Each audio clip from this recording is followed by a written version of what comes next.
Bismillahirrahmanirrahim. Assalamualaikum warahmatullahi wabarakatuh. Perkenalkan, nama saya Nurizatul Aulia, NIM 200222110. Tujuan saya membuat video ini untuk melengkapi tugas final saya di semester 4 mata kuliah Manajemen Aset. Saya akan menjelaskan tentang aset, yaitu adalah pengelompokan aset. Subpokok bahasan yang saya bahas yaitu adalah yang pertama definisi aset, yang kedua adalah jenis-jenis aset. Yang pertama definisi aset dan transaksi tergolong aset. Aset itu sumber daya yang dikuasai oleh perusahaan sebagai akibat dari peristiwa masa lalu dan sumber manfaat ekonomi di masa depan yang diharapkan akan diperoleh perusahaan. Dan bahasa sederhananya yaitu adalah harta. Aset itu adalah harta. Kenapa harta? Karena ketika kita memiliki harta, kita mengharapkan agar bisa bermanfaat di masa depan. Pengakuan aset. Aset diakui dalam neraca jika besar kemungkinan bahwa manfaat ekonominya di masa depan diperoleh perusahaan dan aset tersebut mempunyai nilai dan biaya yang dapat diukur dengan andal. Jadi terlebih dahulu kita melakukan penafsiran. Jadi nilai terhadap aset itu bagaimana? Terus nilainya tidak bisa ditafsir. Terus bagaimana jika nilainya itu tidak bisa ditafsir? Bisa, semua aset itu bisa karena karena pengorbanan perusahaan untuk mengelola perusahaan itu. Dan apakah dengan benda seperti AC, kamera, audio, meja, bangunan, proyektor, IT adalah aset. Ya, ini adalah aset, tetapi tergolong ke dalam aset tetap. Jadi kategori aset itu terbagi atas dua, yaitu aset bebas dan aset aset lancar dan aset tidak lancar. Jadi aset lancar yaitu adalah aset yang liquid.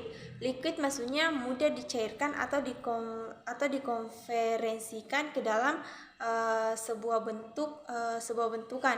Biasanya jangka waktu liquid ini adalah tidak liquid satu aset adalah 1 tahun, dan aset tidak lancar itu no current asset. Contohnya adalah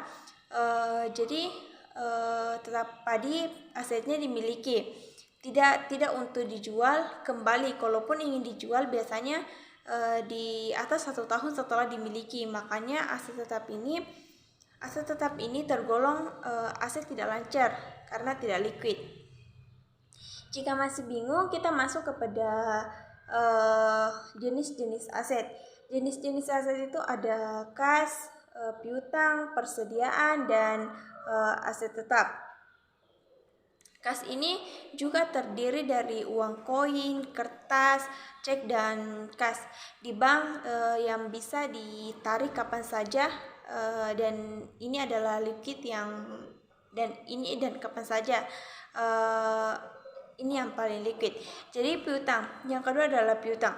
Piutang adalah hutang pelanggan kepada perusahaan. Perusahaan akan menerima uang yang disebut piutang. Dan persediaan adalah aset. Persediaan adalah aset. Yang pertama itu adalah tersedia untuk dijual dalam kegiatan pengusaha normal. Yang kedua adalah dalam proses produksi dan atau dalam perjalanan.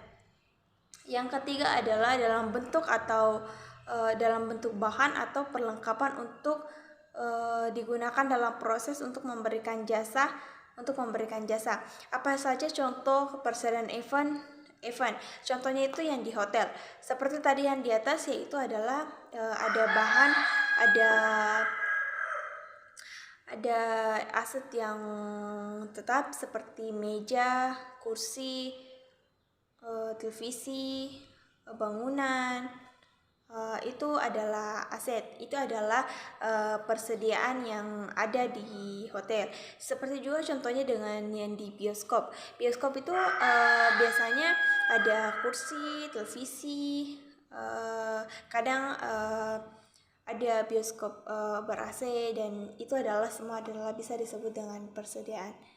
Jadi sekian materi dari saya atau pembahasan dari saya akhiri dengan billahi fisabilillah fastabiqul khairat. Assalamualaikum warahmatullahi wabarakatuh.